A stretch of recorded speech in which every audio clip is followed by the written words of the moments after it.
Here's our vision for the year 2050. Thanks to the implementation of the Maati-Paani-Asha vision, Umercade will be a paradigmatic example of sufficiency, not deprivation. Even though Umercade has been identified as a hotspot for the negative impact of global climate change, this largely agrarian society will not only have cultivated cash crops, it will have cultivated resilience. And we have done it through the leadership of the Maati-Paani-Asha Center at GSG College in Umercade. The MPA Center will have developed a form of farming with nature that is adapted to the region and the culture. We call it MPA farming, a form of farming that regenerates. And GSG College and its international partners will have provided farmers, their families, and their communities with wraparound supports: financial, technical, educational, psychological, social. And those supports have helped them transform the way they relate to their land, the way they earn their livelihoods, and the way they relate to each other. Umercade Taluk is an agricultural community in central India. There are 92 farming villages and a town center. I'm Sumita Gawande, Director of CESA, the lead organization of this vision. We have been working in the Umercade region at GSG College for the past 25 years. We have had a tremendous impact on the region, but we realize that the underlying agricultural system is still a driver of the challenges in this region. And we learned that climate change is making conditions worse. We realized that we needed a more thorough systems approach for transforming the future of the Umercade region. We formed an international collaborative team. It is informed by a range of stakeholders in Umercade and by international experts. I want to introduce you to one of the voices on our team. Dhanraj Taide is a professor at GSG College in Umercade. His role is valuable not only because of his expertise as a zoologist, but also because of his personal experience as a farmer. I want to give the helping hands to the farmers of this region in the form of the counseling, in the form of the advice, in the form of the assistance, because basically I am farmer. I know the sorrow and the miserable condition of the farmer because I passed through all these conditions. Now I am on the bank. I have to put the rope for those who are dumping or who are just sinking in the water, and therefore I want to save them.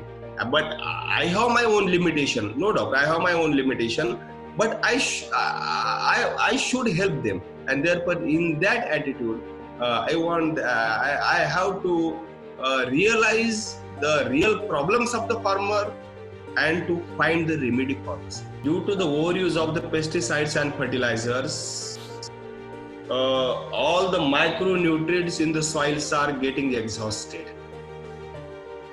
And therefore, farmers are again going to the markets and bring the micronutrients from the market. They are using the more pesticide, they are using the more fertilizer. Therefore, the texture of the soil is completely changed. Micronutrients present in the soil get vanished. Why micronutrients get vanished? Because the microorganism present in the soils came to the end due to the use of fertilizers and pesticides. If we spread the DDT, BSC, NDN, LDN, DILD, the pesticide in the field, earthworms are not there. And if the earthworm animal is not there, who will make the soil fertile in the field? Farmer knows that the texture of the soil is vanishing day by day. And he also knows that in the future, his land will become the barren. It will become useless. If we aware the people and if some assistance is provided to them, because if they use if they do the regenerative agriculture, or if they perform the activity of the organic farming, certainly for a few years the yield is less for certain years. Once the health of the soil is maintained, then the crop production will increase. But he has to manage for few years, and in those few years he should get the proper counseling.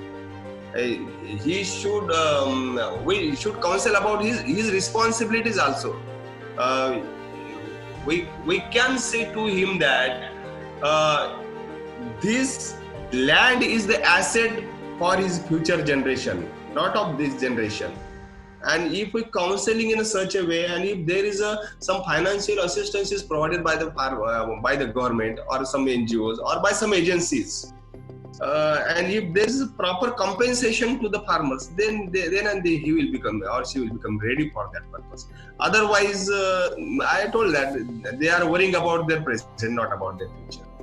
If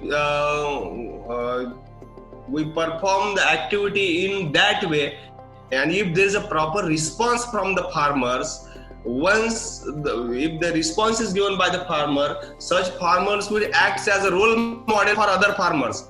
Day by day or year after year, this thing will spread, and the organic farming or the regenerative agriculture will become more and more popular. Once it becomes more and more popular, if the peoples of this region, most peoples of this region do the regenerative agriculture or the organic farming, in the coming 13 years, it will become the role model for the nation also.